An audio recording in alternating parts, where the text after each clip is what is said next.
دوستو، کسی شخص کا سب سے بہترین کھانا وہ ہے جو وہ اپنے ہاتھ سے کما کر کھائے، اور یہ فرمان میرے اور آپ کے پاک پیغمبر حضرت محمد رسول اللہ صلی اللہ علیہ وسلم کا ہے۔ حضرت انس رضی اللہ تعالیٰ عنہ فرماتے ہیں کہ ایک مرتبہ ایک دیہاتی نبی کریم صلی اللہ علیہ وسلم کے پاس حاضر ہوا اور اس نے نبی کریم صلی اللہ علیہ وسلم سے بھیک مانگی۔ تو نبی کریم صلی اللہ علیہ وسلم نے ارشاد فرمایا کہ کیا تمہارے پاس گھر میں کوئی چیز ہے؟ تو اس نے کہا یا رسول اللہ صلی اللہ علیہ وسلم بالکل ہے، ایک کمبل ہے جسے آدھا میں نیچے بچھاتا ہوں، آدھا اپنے اوپر اپنے جسم کو ڈھانپنے کے لیے استعمال کرتا ہوں، اور ایک پیالہ ہے جس سے میں پانی پیتا ہوں۔ تو نبی کریم صلی اللہ علیہ وسلم نے ارشاد فرمایا کہ جاؤ وہ دونوں چیزیں لے آؤ۔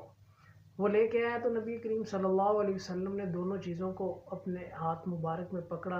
اور فرمایا کہ کوئی ہے جو اس کو خریدے؟ تو ایک صحابی نے کہا یا رسول اللہ صلی اللہ علیہ وسلم میں اسے 1 درہم میں خریدتا ہوں۔ تو نبی کریم صلی اللہ علیہ وسلم نے دوبارہ ارشاد فرمایا کہ کوئی ہے جو اس سے مہنگے داموں خریدتا ہے؟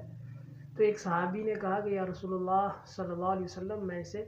2 درہموں میں خریدتا ہوں۔ تو نبی کریم صلی اللہ علیہ وسلم نے وہ دونوں چیزیں اس صحابی کو بیچ کے وہ 2 درہم لیے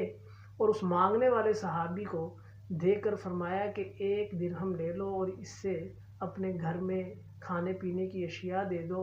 اور 1 درہم سے بازار سے جاؤ اور کلہاڑا لے کے آؤ۔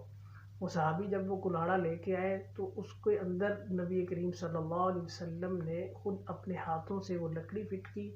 اس کا دستہ بنایا اور